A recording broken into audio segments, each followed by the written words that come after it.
Hello दोस्तों, नमस्कार। बात कर लेते हैं आज के दिन भर की सारी बड़ी खबरों की, जहां सबसे पहले आपको बताएंगे बांग्लादेश में भारतीय उच्चायोग के अधिकारी की संदिग्ध मौत, जिसके बाद मच गया हड़कंप।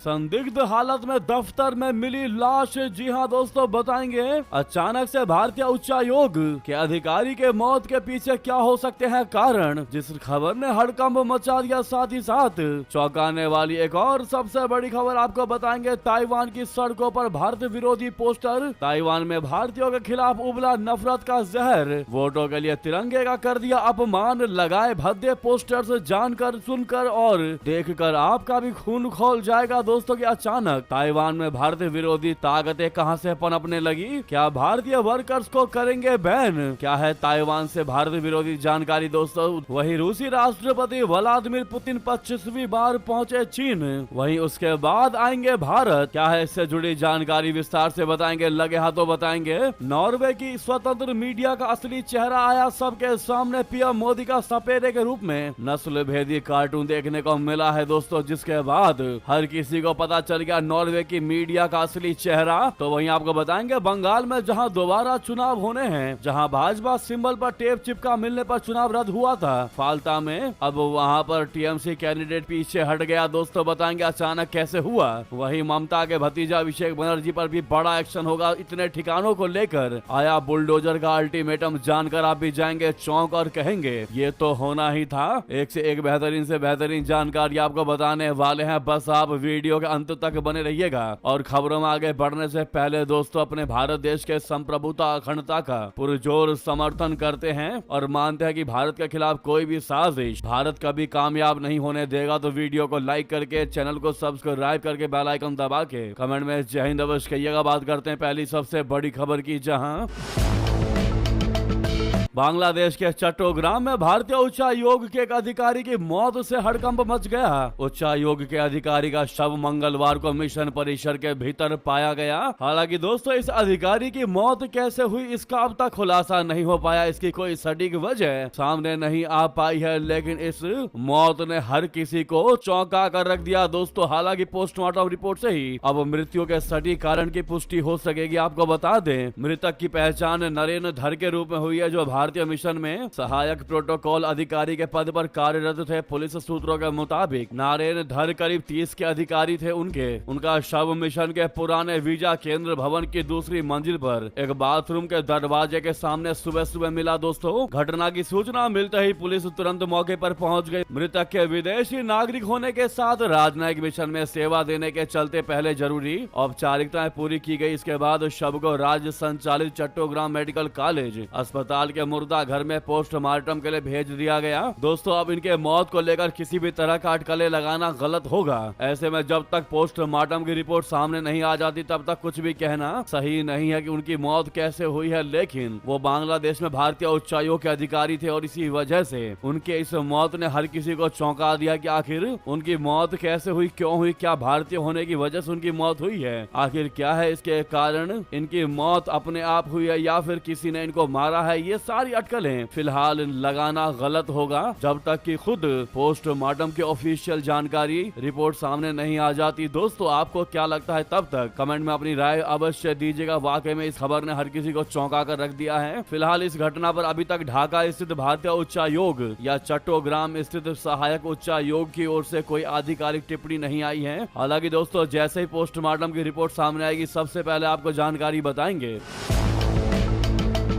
तो वहीं आपको बता दें नेक्स्ट सबसे बड़ी खबर, जहां शुभेंदु अधिकारी ने बंगाल में सीएम बनने के बाद लगातार बड़े बड़े एक्शन लेने शुरू कर दिए। अब जो जानकारी सामने आ रही है वो ये कि चिकन नेक उन्होंने केंद्र सरकार को सौंप दिया दोस्तों। जी हां, बंगाल सरकार का एक फैसला 8 राज्यों के लिए कैसे बन गया, बहुत अच्छी खबर, गुड न्यूज। आपको बता दें, पश्चिम बंगाल में सत्ता परिवर्तन के बाद सिलीगुड़ी कॉरिडोर यानी चिकन नेक एक बार फिर चर्चा में आ चुका है दोस्तों। राज्य की नई बीजेपी सरकार ने इस संवेदनशील इलाके की करीब 120 एकड़ जमीन केंद्र सरकार को सौंपने का फैसला किया है। सरकार का कहना है कि इस जमीन का इस्तेमाल सीमा सुरक्षा, फेंसिंग, राष्ट्रीय राजमार्ग और अन्य रणनीतिक इंफ्रास्ट्रक्चर के विकास के लिए किया जाएगा। सिलीगुड़ी कॉरिडोर भारत के लिए बेहद अहम माना जाता है क्योंकि यही संकरा भूभाग पूर्वोत्तर के 8 राज्यों को देश के बाकी हिस्सों से जोड़ता है। इस कॉरिडोर की चौड़ाई करीब 22 किलोमीटर और लंबाई लगभग 60 किलोमीटर बताई जाती है। इसकी सीमाएं नेपाल और बांग्लादेश से भी लगती है, इसीलिए इसे राष्ट्रीय सुरक्षा के लिहाज से अत्यंत संवेदनशील क्षेत्र माना जाता है। भारतीय जनता पार्टी का आरोप है कि पिछली तृणमूल कांग्रेस सरकार ने सुरक्षा एजेंसियों को इस इलाके में पर्याप्त अधिकार और जमीन उपलब्ध कराने में रुचि नहीं दिखाई थी। वहीं टीएमसी ने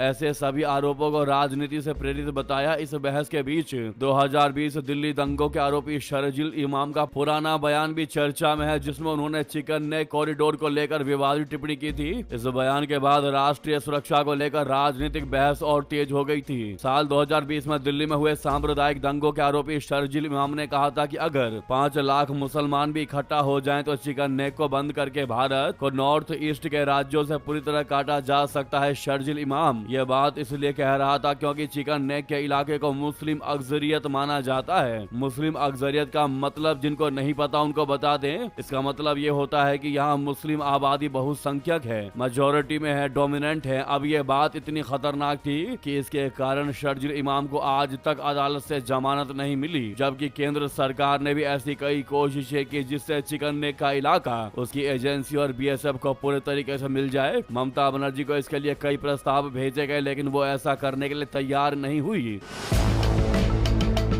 अब आप ही सोचिए दोस्तों कितना ज्यादा सेंसिटिव है ये क्षेत्र। हालांकि पश्चिम बंगाल में सरकार बदली और शुभेंदु अधिकारी ने, जो कि मुख्यमंत्री बने हैं पश्चिम बंगाल के, उन्होंने चिकन नेक कॉरिडोर की 120 एकड़ जमीन केंद्र को सौंप दी। बीजेपी का कहना है कि कॉरिडोर के आसपास के सीमावर्ती इलाकों में सुरक्षा ढांचे को मजबूत करना जरूरी है ताकि घुसपैठ और किसी भी संभावित खतरे को रोका जा सके। अब यह जमीन बॉर्डर फेंसिंग, नेशनल हाईवे और सुरक्षा से जुड़े इंफ्रास्ट्रक्चर विकसित करने के लिए इस्तेमाल होगी। और भी सरल शब्दों में अगर आपको बताए तो यहाँ बांग्लादेश से होने वाली घुसपैठ को रोकने के लिए बीएसएफ सीमा पर बाड़ लगाएगी। दोस्तों इतना ही नहीं, भारत सरकार इस इलाके में अंडरग्राउंड रेल नेटवर्क भी बना रही है ताकि भविष्य में अगर किसी आपातकालीन स्थिति में सड़क मार्ग अवरुद्ध भी हो जाए तब भी सेना की आवाजाही जारी रहे और नॉर्थ ईस्ट के राज्यों का भारत से संपर्क न टूटे। तो यह है दोस्तों चिकन नेक को लेकर पूरी कहानी, जिसे आप जानने के बाद अब कहेंगे कि चिकन नेक पर केंद्र सरकार को अब जाकर के विजय प्राप्त हुआ है,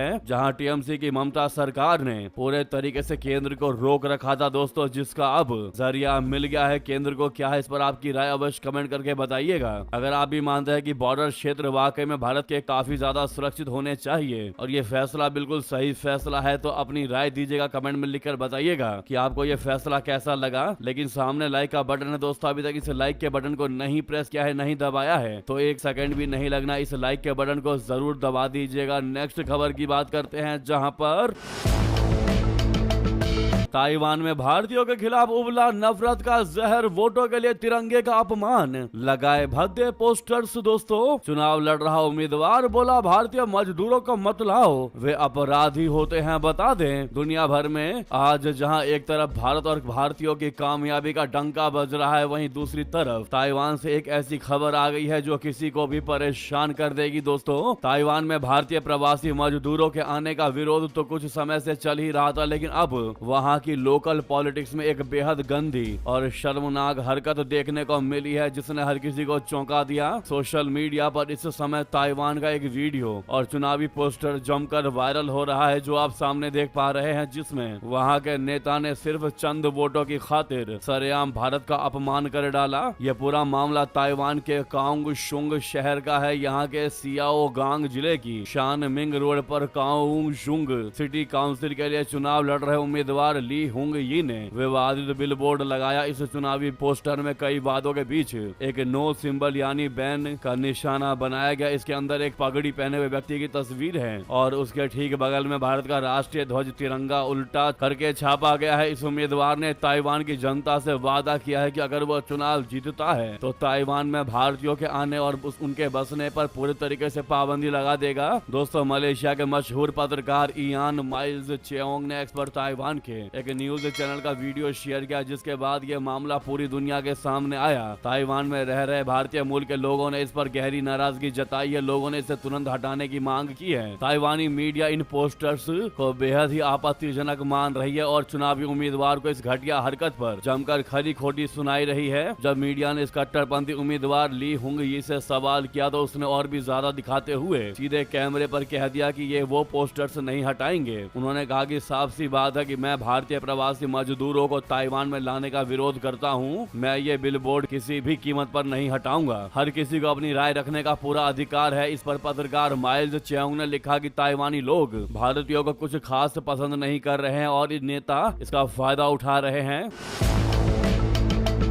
ताइवान खुद इस समय एक बहुत बड़े संकट से गुजर रहा है। ताइवान की आबादी तेजी से बूढ़ी हो रही है और वहां बर्थ रेट दुनिया में सबसे कम स्तर पर पहुंच चुका है। इस वजह से ताइवान की फैक्ट्री और कंस्ट्रक्शन साइट पर काम करने के लिए मजदूर ही नहीं बचे हैं। इसी लेबर शॉर्टेज को दूर करने के लिए फरवरी 2024 में भारत और ताइवान के बीच एक समझौता MOU पर साइन हुआ था। इसके तहत शुरुआती तौर पर केवल 1000 भारतीय मजदूरों को पायलट प्रोजेक्ट के तौर पर ताइवान बुलाने की योजना थी। ताइवान में पहले से ही वियतनाम, इंडोनेशिया, फिलीपींस और थाईलैंड के लाखों मजदूर काम कर रहे हैं। भारत से केवल 1000 लोग जाने वाले थे, लेकिन वहां के कुछ कट्टरपंथियों ने इंटरनेट पर ऑनलाइन पेटिशन चलाकर 40,000 से ज्यादा लोगों को इसके खिलाफ भड़का दिया। तो यह है दोस्तों ताइवान के इन कट्टरपंथी नेताओं की हकीकत। सोशल मीडिया पर भारतीय इस बात से बहुत ज्यादा अब नाराज है कि भैया जब ताइवान पर चीन के हमले का खतरा मंडराता है तो वह पूरी दुनिया से मदद की भीख मांगता है, खास करके भारत से भीख मांगता है। लेकिन अपने ही देश में भारतीयों के खिलाफ इस तरह का गंदा और कानूनी रूप से अवैध नस्लवाद फलने फूलने दे रहा है। नेटिजन्स का कहना है कि सिर्फ चंद वोटों की खातिर भारत जैसे मजबूत देश के साथ रिश्ते खराब करना ताइवान को बहुत भारी पड़ सकता है। दोस्तों ताइवान से ऐसी कभी भी कोई जानकारी या खबर अपडेट सामने नहीं आई थी, लेकिन अब इस खबर ने हर किसी को रातों रात चौंका दिया। दोस्तों की ऐसी सोच वाला नेता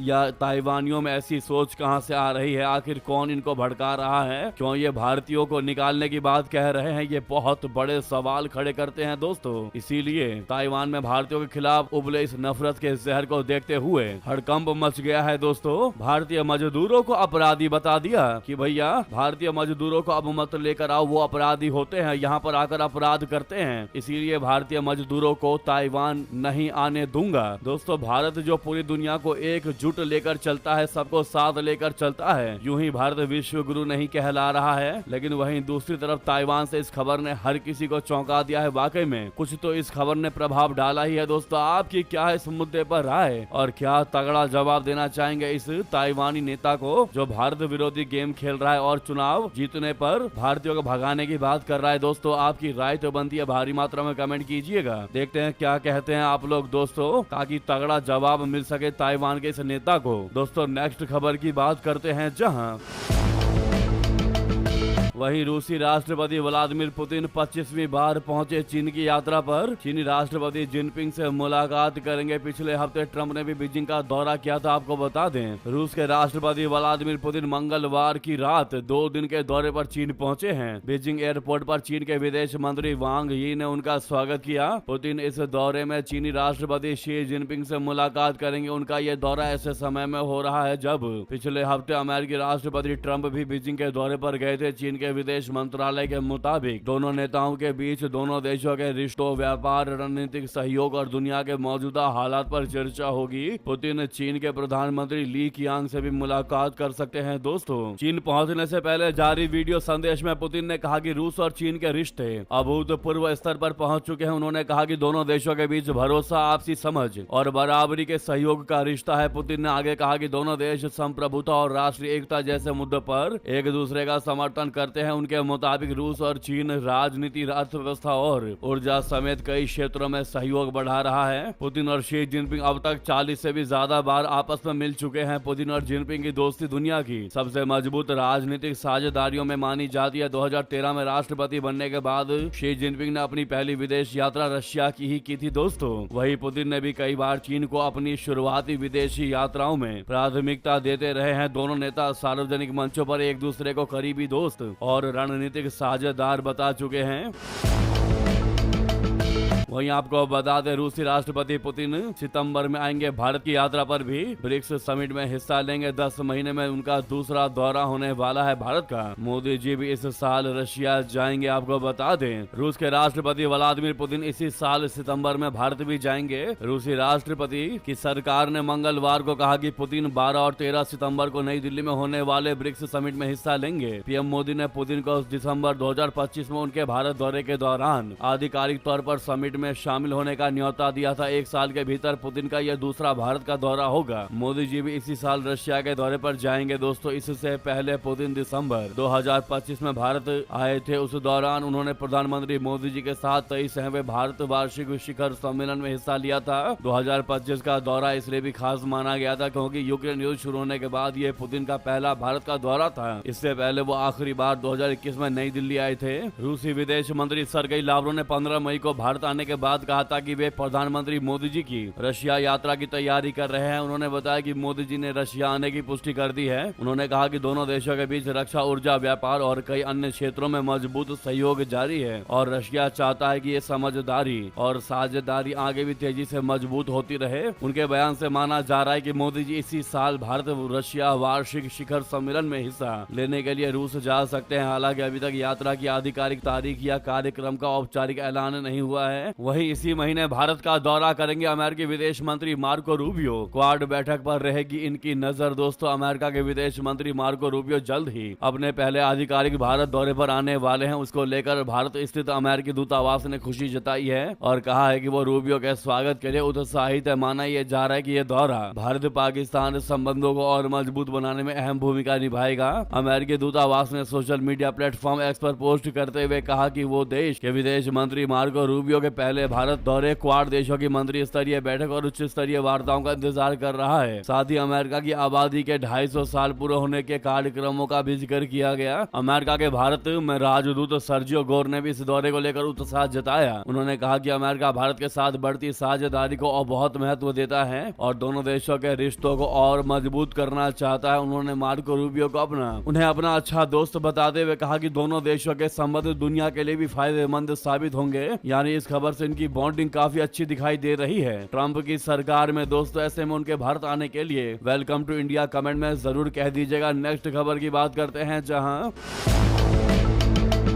प्रधानमंत्री मोदी जी का सपेरे के रूप में नस्ल भेदी कार्टून नॉर्वे की स्वतंत्र मीडिया का असली चेहरा आया सबके सामने। बता दे नॉर्वे के सबसे बड़े अखबार आफ्टेनपोस्टेन ने चौंकाने वाला कार्टून छापकर बेशर्मी की हद पार कर दी है। इस कार्टून में प्रधानमंत्री नरेंद्र मोदी को एक सपेरे के रूप में दिखाया गया है जिसकी हेडलाइन बेहद ही आपत्तिजनक है। इस कार्टून को लेकर सोशल मीडिया में जमकर बवाल मचा हुआ है। लोगों का कहना है कि नॉर्वे की मीडिया भारत के उदय को पचा नहीं पा रही है, भारत के तरक्की को नहीं पचा पा रही है। नॉर्वे खुद को प्रेस फ्रीडम का चैंपियन बताता है। उसका दावा है कि नॉर्वे में मीडिया स्वतंत्र है और उस पर किसी भी तरह का कोई रोक या पाबंदी नहीं है। लेकिन सवाल यह है कि इस स्वतंत्रता की आड़ में किसी विदेशी राष्ट्राध्यक्ष जो आपका मेहमान हो उसका अपमानजनक कार्टून छापना कितना उचित है। इस कार्टून पर भारतीय मूल के लोगों और सोशल मीडिया यूजर्स ने कड़ी नाराजगी जताई। उन्होंने इसकी आलोचना करते हुए इसे नस्लवादी और भारत के बारे में पुराने औपनिवेशिक रूढ़ियों पर आधारित बताया। ये विवाद ऐसे समय में सामने आया है जब मोदी का नॉर्वे दौरा मुख्य रूप से कूटनीति, व्यापार और भारतीय समुदाय के साथ जुड़ाव पर केंद्रित था।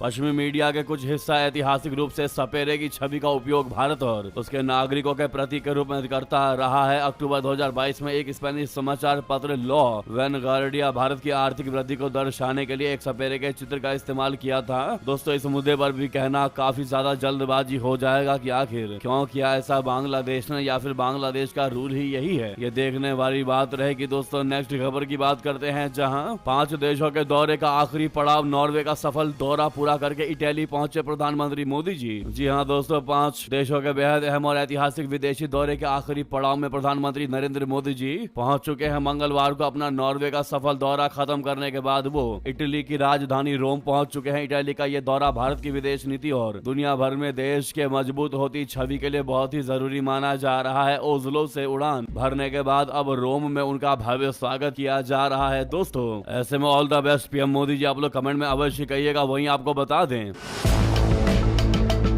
पाकिस्तानी सेना का नया कारनामा, फतह फर्स्ट मिसाइल से उड़ा दिए भारत के वो 2 एयरबेस जो दुनिया में है ही नहीं। दरअसल ऑपरेशन सिंदूर को 1 साल पूरे हो चुके हैं। पिछले साल 1 मई से 10 मई के बीच भारतीय सशस्त्र बलों ने पाकिस्तान पर जबरदस्त हमले कर उसे घुटने टेकने पर मजबूर कर दिया था। पाकिस्तान में हालात इतने गंभीर हो गए थे कि उनकी सेना के डायरेक्टर जनरल मिलिट्री ऑपरेशन बोले तो डीजीएमओस को भारत को फोन कर संघर्ष विराम की गुहार लगानी पड़ी थी। अब वही पाकिस्तान ऑपरेशन सिंदूर को लेकर भारत के खिलाफ झूठे दावे और दुष्प्रचार कर रहा है। इस दौरान पाकिस्तानी सेना के एक अधिकारी ने दावा किया है कि उनकी फतह फर्स्ट मिसाइल ने भारत के 2 एयरबेसों को तबाह कर दिया था, जबकि वास्तविकता यह है कि पाकिस्तानी सेना अधिकारी ने जिन एयरबेसों का नाम बताया है वो दुनिया में मौजूद है ही नहीं। पाकिस्तान ने भारत के ऑपरेशन सिंदूर के जवाब में ऑपरेशन बुनियाद उल मरसूस लॉन्च किया था। इस दौरान पाकिस्तानी सेना ने जम्मू कश्मीर, पंजाब, राजस्थान और गुजरात के कुछ इलाकों में भारतीय हवाई क्षेत्र का उल्लंघन किया था। उधर आपको बता दें मैं किसकी करतूतों की बात कर रहा हूं। जी हां, राजनाथ सिंह जी का वियतनाम की धरती से इशारों में पाकिस्तान को बड़ा अल्टीमेटम। दोस्तों, रक्षा मंत्री राजनाथ सिंह जी ने सोमवार को कहा कि भारत के पड़ोसी देश ने जब भी कोई नापाक हरकत की है उसे मुंह तोड़ जवाब दिया गया है। उन्होंने कहा कि किसी भी दुस्साहस का प्रभावी जवाब दिया जाएगा। राजनाथ सिंह जी ने यह टिप्पणी वियतनाम की राजधानी हनोई में भारतीय समुदाय के लोगों को संबोधित करते हुए किया। उन्होंने पाकिस्तान का नाम लिए बगैर कहा कि जब भी हमारे पड़ोसी देश ने कोई नापाक हरकत की है और नापाक से आपको स्पष्ट हो गया होगा कि मैं किसकी करतूत की बात कर रहा हूं, तो उसे हर बार मुंह तोड़ जवाब दिया गया है। अब उसे दोबारा ऐसा नहीं करना चाहिए। अगर भारत की संप्रभुता को खतरे में डालने का फिर से कोई भी प्रयास किया गया तो हमारा देश प्रभावी ढंग से जवाब देने में सक्षम है।